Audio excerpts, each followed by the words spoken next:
Hi, I just want to get some thoughts out there on the internet. Well, I can still articulate myself and be calm enough and healthy enough because I don't think I have much longer either through one way or another. I'm afraid that something big is going to happen that will be beyond my control. I want to make it explicitly clear from the start that I am neither a physical threat to myself nor anybody else, that I am 100% sober and clean. I have been for months.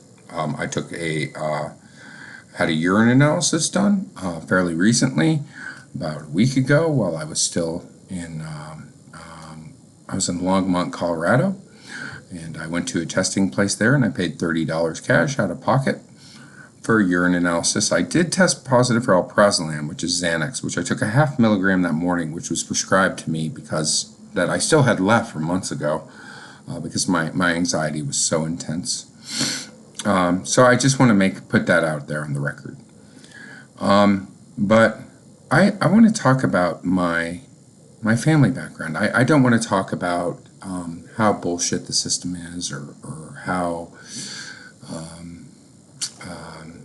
their cover-ups and conspiracies and all this crap. And I want to talk about my family. I want to use real-world, practical speaking points that maybe people can relate to.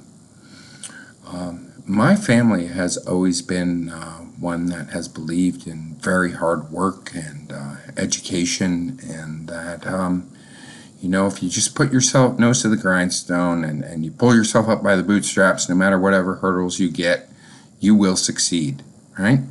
And my both sides of my family are prime examples of the American dream. And what I'm going to share today is my mother's side of the family. My grandfather grew up in the Great Depression, fighting to get a high school education. He had three younger siblings. One was my Aunt Inez, but everybody called her Inez. So just Aunt Inez. It's very anglicized of the name Inez, but beautiful woman. Anyways, we'll get to her. My grandfather was an extremely hard worker, and the four of them grew up in an orphanage in the Great Depression, and they had a hard life. And my grandfather did not want any of his children or future children or grandchildren or whatever to go through the struggles that he had. He wanted to give them more opportunities. And so he really valued education, but he really valued work ethic. He was the oldest, and he took it under to make sure that his brothers and sister all finished high school and graduated, and that there was food on the table and in their bellies, and they could have decent lives, right? They would have opportunities for decent lives. And then he became an electrician. He became an electrical contractor, mostly businesses, I guess. And he had his own business in Springfield, Ohio. Turn after World War II, he had this great little house. He was married. He had two daughters, and then eventually he had my mother. My mother was born in 1946, just after World War II. My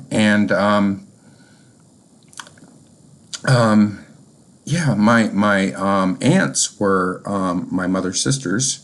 Were both, I believe it was 8 and 10 years older, or 10 and 12 years older. I can't remember exactly, but quite a bit older. So my mom was basically an only child.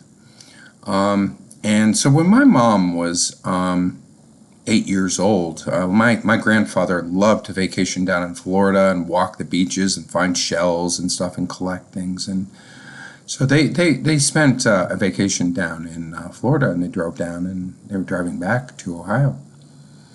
And unfortunately, there was a tragic car accident. Car accidents are a big theme in my family for disaster. And you should be careful because there's a lot of damage done in cars even today. I see so many people not wear seatbelts, but I'm not going there. Anyways, yeah, so there was a terrible car accident, and my grandfather had his knee problems for the rest of his life. My mom, I believe, broke an arm and had just some bruises and stuff. She was in the back seat. My grandmother wasn't so fortunate. She was in the passenger seat, and she had a head trauma, and so she was institutionalized for the rest of her life. She had very impaired thinking, cognition. She required assistance, and she was institutionalized for the rest of her life. And it's really tragic. It's really tragic. And on that day, my aunts were away in college, right? So my mom and my grandfather were left, but they lived in Springfield, Ohio, and they had a home. And then right next door was my grandfather's sister, my Aunt Inez, Aunt Inez. So my Aunt Inez, she raised my mother, and so she's essentially my grandmother in my heart, and she meant the world to me. She was a beautiful woman, and my grandfather was a beautiful person too. And so were my aunts, especially my Aunt Kay. She just really, yeah. Anyways, got some notes here. I can't see because I don't have my glasses on. And so, yeah, no, my grandfather did extremely well. He was a very successful electrical contractor. He did most of the businesses in Springfield, Ohio in the 40s, 50s, 60s, and such. And ran his own business. And then he put his kids through college, and he started education funds for all of his grandchildren. There are 7 of us. And he basically put us all through college, although my money ran out because chronic illness. Anyways, I had to finish with a Pell Grant. But I finished, and then I got, anyways, this isn't about me right now, this story.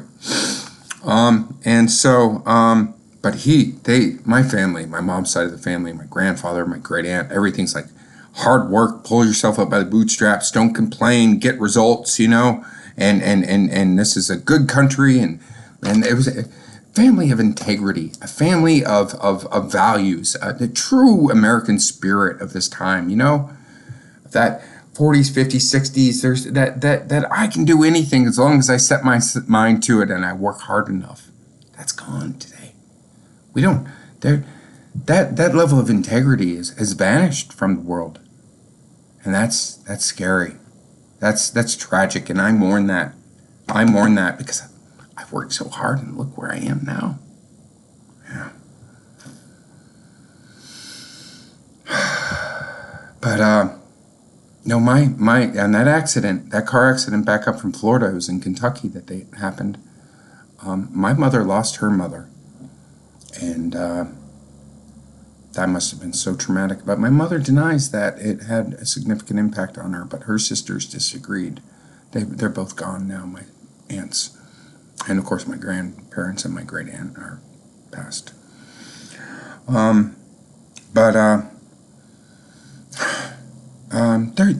were a great generation, the greatest generation, right? The baby boomers screwed it all up. But, they really stood for something.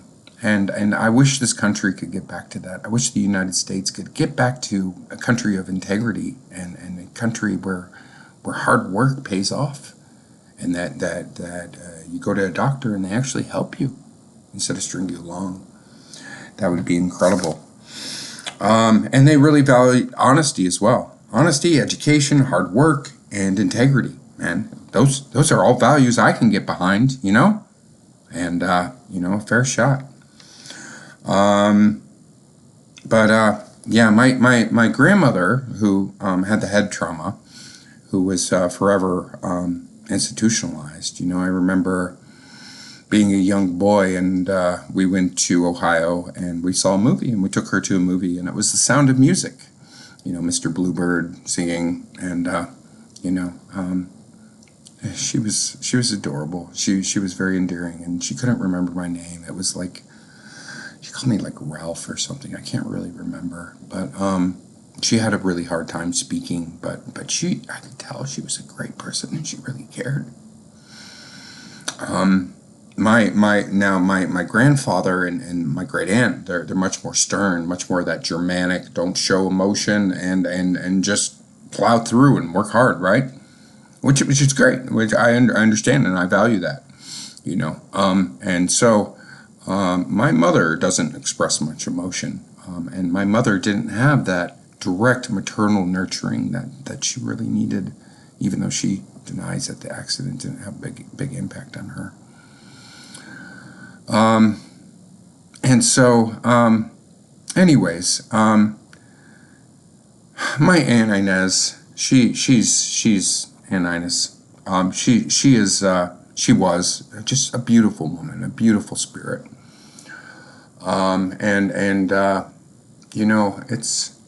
had difficulty receiving love and affection and encouragement or anything like that as a child.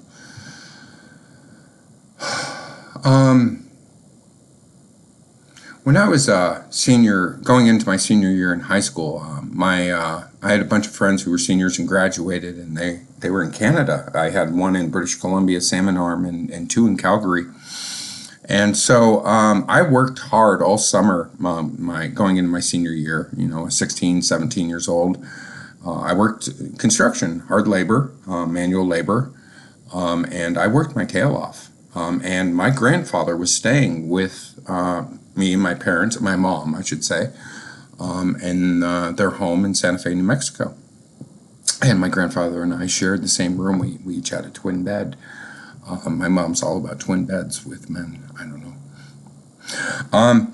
Anyways, I worked hard, and I wasn't popular among the workers because since I worked so hard, like it made them look bad because they were slacking. But I got results done, and I thought, man, I'm just gonna work my tail off, and I got a raise, and I got better assignments, and it had nothing to do with my family, nothing. Okay, it was all from my hard work, and I was proud of that. But my hands just blister very easily. I've always had very, very interesting skin issues, and so my hands were absolutely just covered with blisters. And I remember my grandfather. He just looked at me. He's like, and he worked. He was an electrical contractor, and he worked in there with all the guys doing construction, and was always working with his hands. He's like, I've never seen anything even close to that. I've never seen a man's hands like that. He's like, you worked hard. You worked really hard, and I'm proud of you.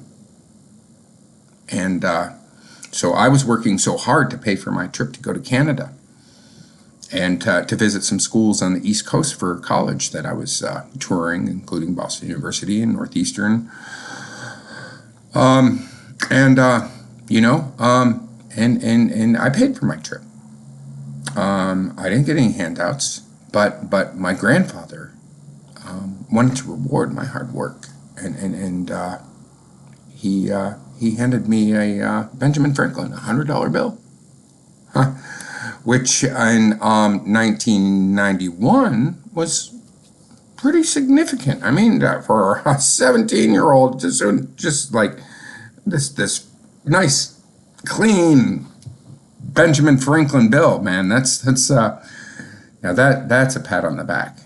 That's how he expressed his love. It was rewarding the hard work and saying, "Good job, man. Good job, man. Keep it up." Because if you keep up that kind of attitude, man, you're going places. Was the message. For some reason, my mom was upset with my grandfather for doing that. She's like, I want him to pay for his trip by himself. Whatever, Mom. Whatever. But I felt the love from Grandpa. And thank you, Grandpa. And I feel you with me right now, as I feel Aunt Inez and my grandmother.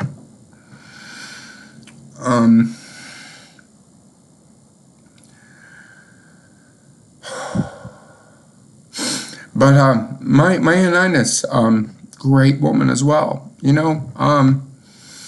and she raised my mother without question, and she provided for us. She was an amazing cook, and unfortunately, she started getting dementia, and she developed a really horrible case of Alzheimer's. But before that, I ended up choosing Boston University. I interviewed at BU and Northeastern. I remember I was deathly sick when I was coming back from Canada. I went to Salmon Arm. I flew into Vancouver, Salmon Arm, Calgary. Long story. It was fun. And I got to Boston and went to Boston University, and then I went to Northeastern. I interviewed at Northeastern, and my dad met me outside, and the man who interviewed me in admissions, he came out after the interview, and my dad was out there, and I hadn't seen my dad yet. And we were going back to Cairo, Egypt, then after that. And the admissions guy said, "Man, your son's a great young man. You should really be proud of him, And I was just like, "What are you talking about? Nobody's ever said anything like that to me about me, Like, I was like, "What are you?" I wish I had more positive reinforcement like that throughout my life, but no, I get very little. Anyways, at Boston University, I think it was after my freshman year, I had a second cousin. It was the granddaughter of my Aunt Inez, who she had one child, a son, and around the same age as my mom. So they grew up sort of like brother and sister. And so, while it was a second cousin's wedding, it's kind of like a first cousin's wedding, And so it was out in Scottsdale, Arizona. And I went out there, and, I was doing really well. I had a really successful first year of college. But I was dealing with a lot of fatigue and sleeping issues and stuff. But, I was doing all right. I had fun like a freshman, drank a little, smoked a little weed, was nervous around the girls and stuff, but it was a good time. Lived in an engineering floor that was co-ed, and I met some really, really fantastic people. Anyways, apparently, Aunt Inez's Alzheimer's was starting to sink in. I didn't know this. We have a lot of family secrets, and it's best to keep certain people in the dark. And I've always usually been one of the last people to ever find out anything. I'm the youngest out of all of my cousins and second cousins and everybody. I'm the baby. Anyways, of this generation, the Gen X generation. Although I feel much more like a millennial than a Gen X, I'll tell you that.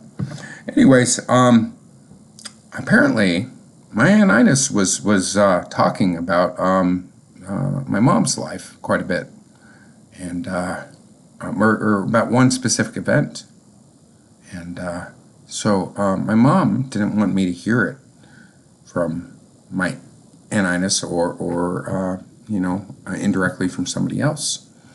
So she sits me down in a hotel room in the middle of the day in Scottsdale. Says, "Greg, we need to have a talk." She's like, "Your aunt, she's developing Alzheimer's, and she's talking about part of my past and something I'm not proud of, and that I wasn't going to. I had an abortion scheduled, and I'm so glad I didn't do it, and I backed out the day before. That basically I was not supposed to be born, And that's a tough pill to swallow. I've always been very pro Roe v. Wade and women's rights to choose, and I even expressed so. I remember when I was younger, and I was made a comment that I was pro-choice around my mom when we were watching the news or something. She'd go, "Oh, really? That's interesting." That was before I knew. I still am, but it puts a little different spin on things when you weren't supposed to be born, and then you didn't really receive any love from your parents or positive feedback and encouragement and just scolding. Like, my mom was upset with my grandfather rewarding my hard work. Whew. That's the type of environment I grew up in. That's the type of encouragement I got. Anyways, but my mom, yeah, and so, but then my great aunt was amazing, but then her Alzheimer's really started to develop and get worse and worse and worse. And I can't remember what year it was, but she was pretty far up there. And we went to Springfield, Ohio for Christmas. I remember Angie was married and this was either before Sarah was born or she must have been just a little tiny one. Can't remember. Remember us eating Chinese food for Christmas, and I remember us sitting around this tiny little makeshift Christmas tree in like this, hotel room, all opening up presents and stuff, and so we brought Aunt Inez, but it was we were told she didn't know who we were and stuff, but I don't know if you've ever seen somebody with an advanced case of Alzheimer's, but it is the saddest thing, and when you've lost somebody, it means so much to you, and who really cared for you unconditionally. It's tough, and you look in their eyes, and yeah. But what really hurt me is that while we're sitting around, opening up presents and talking as a family, look over at Aunt Inez, who's sitting in this wheelchair. She's just braced, and she's just completely rigid, and she's shaking, and she just has fear in her eyes, And I'm like, oh my God, she's scared of us. She's scared of us. But then, I don't know, man. It hurt me so much. I couldn't. I just wanted my Aunt Inez back.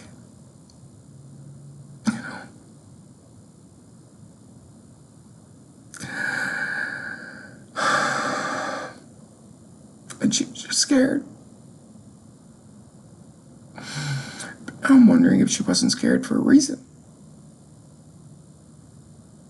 Because I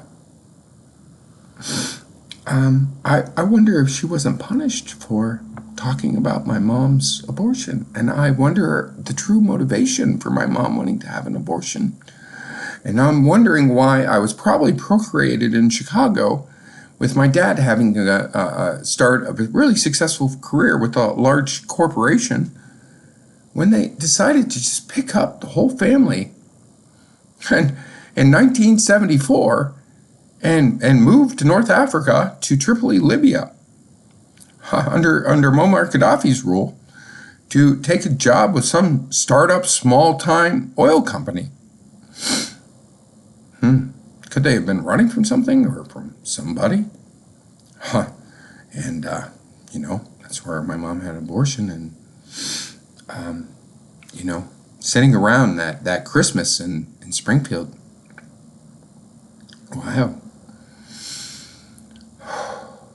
I have to wonder if my Aunt Inez was still clinging on and trying to tell something. Like,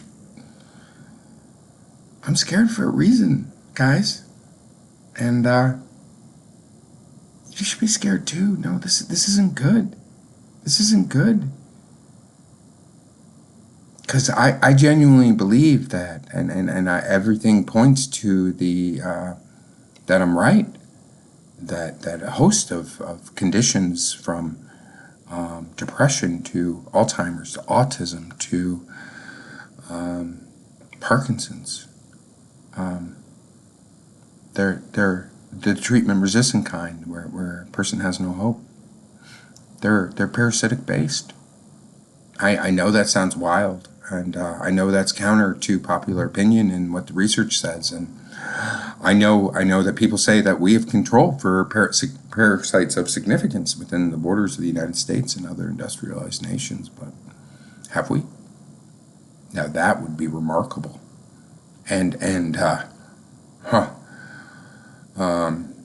I've covered this on other YouTubes or video logs and stuff, and the mass delusion is the belief that we have covered for parasites of significance when they've been so successful for 300 million years and have ruled this planet, and all the ecosystem changes and all the changes that, the belief that we've controlled for them all is absurd. But it is very possible that we certain group with the right knowledge in parasitology or infectious disease in a lab can actually grow and harvest various parasites and infect intentionally certain people. That's a possibility. It would be completely illegal on international laws, national laws, state laws. It would be beyond unethical, but it's possible. So why isn't anybody exploring it? Huh? And why are parasites such a taboo topic? How did my Aunt Inez get so sick? And how'd she die? She died without any credibility, without alone, She was such a strong, caring woman who never complained. And to see that fear in her that Christmas, I think it was a Christmas Eve that we were opening presents, and she's just braced in the wheelchair. She's like, oh my God, no. I was just like, oh my God. Like, there should be a celebratory time. Like, Aunt Inez, it's okay, it's us. It's us, you don't need to be afraid. We love you. But maybe she did have to be afraid from somebody in there, in her family, in her circle.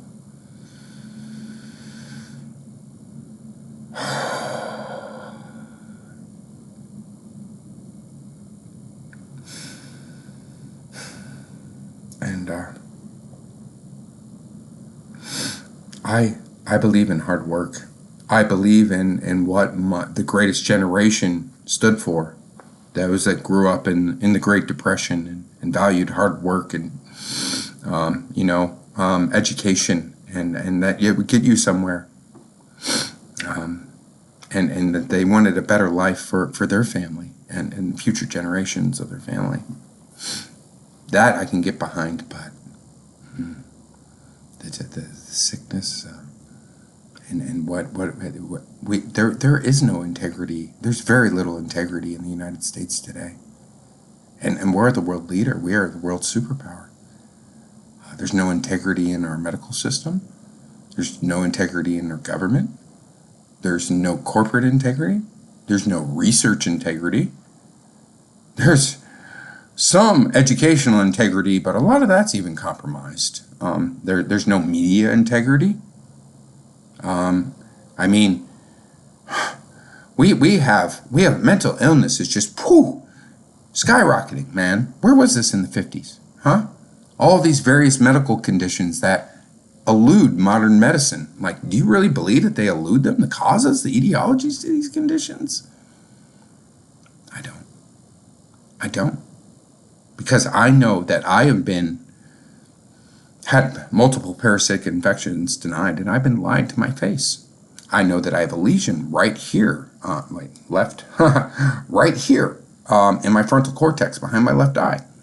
That from a 2006 MRI that I had for research purposes, because I was a cognitive neuroscience researcher, that all my CT and MRI scans since from all my neurological problems have come out negative, meaning there's nothing there. Well, I saw it with my own eyes, and I even have a copy of that MRI. That wasn't normal. This is critical for human functioning. Critical space, man. And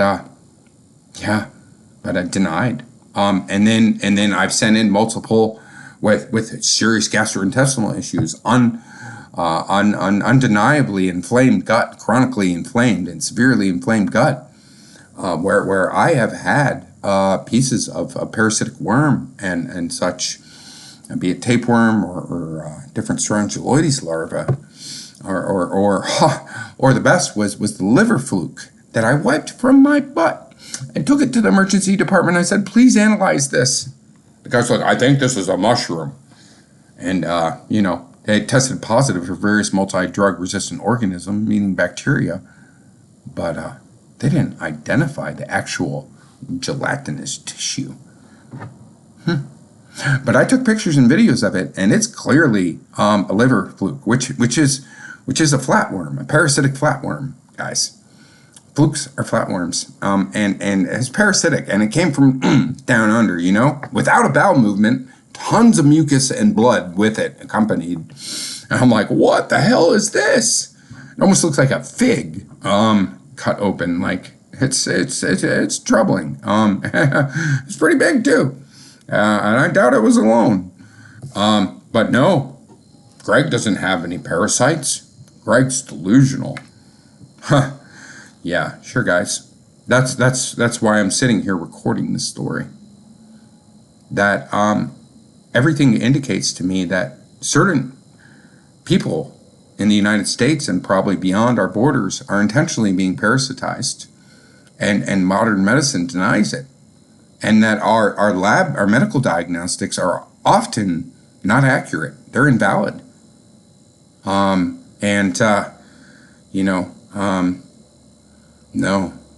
I mean, and then I had a remarkable clinical response from all my alarming gastrointestinal issues to ivermectin, which is an anti-parasitic medication. Well, how'd that happen? Or how'd my rosacea on my nose? I mean, you see this stuff on my nose? I don't know if you can make it out, but it's I mean, my face is dramatically better than it was, but it's still got issues, man. You can see probably some lines in I don't have the best lighting here, but I don't know if you pause and find the right area. You can probably see some marks in my skin and stuff. I don't have my glasses on. I prefer not to have the reflection bouncing off onto this video recording right now. Anyways, yeah, I believe that I've intentionally been parasitized. I know I've intentionally been parasitized. I believe my Aunt Inez was intentionally parasitized. And I believe that the United States stood for something back then in 30s, 40s, 50s. It was a country of integrity and dreams, and the American dream. And I wonder where things went wrong. I think it's through greed. Greed, power, influence, control, shame. Shame is a huge motivator, and shame is a huge inhibitor. It's a power. I'd say it's the most powerful emotion, in my opinion. Right? Way more powerful than anger or guilt or happiness or joy, or anything, or fear even. That shame, if not properly dealt with, it can push a person to extremes, or it can inhibit and make a person not do anything because they don't feel worthy. Or it pushes them so much because they don't feel worthy inside, and they just need to do more and more and more to feel good inside, to deal with their internalized shame. Yeah. I am a product of shame. I am a product of generational traumas. I am a product of, I'm neurodivergent, likely from parasitic infections. My toxoplasmosis, parasitic infection, undeniable, okay? My liver fluke, undeniable, parasitic infection. Strongyloides autoinfection, given my remarkable clinical response, yeah, says it was a parasitic infection. While my dermatologist claims that my rosacea was from Demodex mites, and that's why my nose cleared up and other markings on my face from taking oral ivermectin, I disagree because everything tells me that this is from parasitic worms, and that are denied. And I likely have had filarial worms all over, and that I contracted who knows where. Maybe intentionally, maybe by chance. I don't know. But I can tell you my environments over the past 5 years have been intentionally infected, and I've been lied to my face, and I've been told that I need to take antipsychotics and all my problems will go away. For an organic cause? Why would an antipsychotic treat an organic cause? Well, if anybody would actually have been honest with me and open with me and told me what was going on, I would have changed my behavior. But I don't change my behavior when I'm being lied to and deceived to and manipulated, and it's a power move, and then I continue to be chronically ill for the rest of my life. No, I don't. And I want to say 2 years ago, I couldn't have had this conversation. I couldn't have recorded this. Today I can, because I'm taking a single supplement. It's cleared up all my chronic conditions, from treatment-resistant depression to oversleeping and chronic fatigue and post-exertional malaise and orthostatic intolerance, getting dizzy and lightheaded and passing out, and I've and brain fog and cognitive issues and anxiety. Dude, man. Yeah, one supplement. Wow. Targets chronic neuroinflammation, mast cell activity. Well, why is there all this mast cell activity? Autoimmune disorders are another thing. I'm sorry, but all these conditions mirror parasitic infections. And what we've done is we've just rebranded existing parasitic infections under a different umbrella, but we've stripped away the treatment and trying to find appropriate treatment. And all these conditions are underfunded in terms of research. All of them are highly stigmatized. All of them, typically, the patient feels a lot of shame and guilt, like they're bad people, they're weak people. No. You have an infection. You have an infection that's being denied. And you might have intentionally been infected, or it could have been accidental. But it is possible to intentionally infect people with parasitic infections. That would be messed up. And that would be messed up to be lied to your face by your doctor that you're fine when you're sick. Wow. What would be the motivation for that? And how can we get a country back of integrity? Huh? Is there any way that we can make sure our medical diagnostics are accurate? That there isn't any sort of bias or tampering with our diagnostics? I'll leave that up to you to find out. But I think you should demand that in the coming election. I think if you're not voting for honesty and transparency and somebody to challenge the system, because it's broken on the left, it's broken on the right. It's not a male problem, it's not a female problem, okay? It's not a racial or an ethnic problem, but it is a socioeconomic problem, which gives it a racial and a sex tint to it. But the true core issue is that this is a socioeconomic issue. Those with money, power, and influence, well, they never have to be accountable. And they never have to be chronically ill. Unless if they've crossed the wrong person and unknowingly.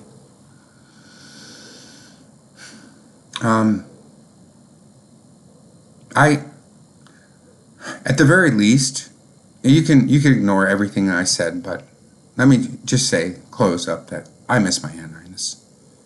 I miss my grandfather. I wish I had known my grandmother better on my mom's side. It was a good generation, and they really stood for something, and they really had values. They had integrity. I don't see that in the boomer generation. I don't see that in our generations, but I can tell you Gen Z says, hey man, things are messed up. But they don't know exactly what's messed up. They see all this mental illness. They see all these conditions, all this chronic illness. They see that they can't buy a home. They see that everybody's in debt. Everybody's, busting their butt just to pay their bills for the next month. Yeah, man, things are messed up. We can blame the boomer generation, man. They took the hard work of the greatest generation, and they got greedy, man. They got greedy. It's time to demand more from the system, to demand more integrity from people. That where honesty and transparency aren't scorned. Well, that people aren't seen as weak for not being selfish and for trying to help people. That should be, or somebody who thinks outside of the box, that like, but we just throw out power words like irrational or I don't know, obsessive to describe somebody. But I mean, those are just power words. Those are judgment words. Okay? Well, how do you know if somebody's being irrational if you're not actually taking the time to listen to them? And to call somebody obsessive when they're not necessarily harping on the same thing, but they're actually making progress and they're connecting dots. Well, that's just intelligence. So we're going to mock intelligence now? We're going to mock critical thinking. That's what the United States is in 2024. We mock critical thinkers. We mock people who think outside of the box. Now that's irrational. I'll leave it at that. But, maybe my Aunt Inez was scared that Christmas morning for some reason. Maybe she had valid reasons to be scared even though her Alzheimer's was so advanced. Maybe there was somebody in the room that made her very uncomfortable. It's hard to say. Just theory on my end. Just conjecture. God bless.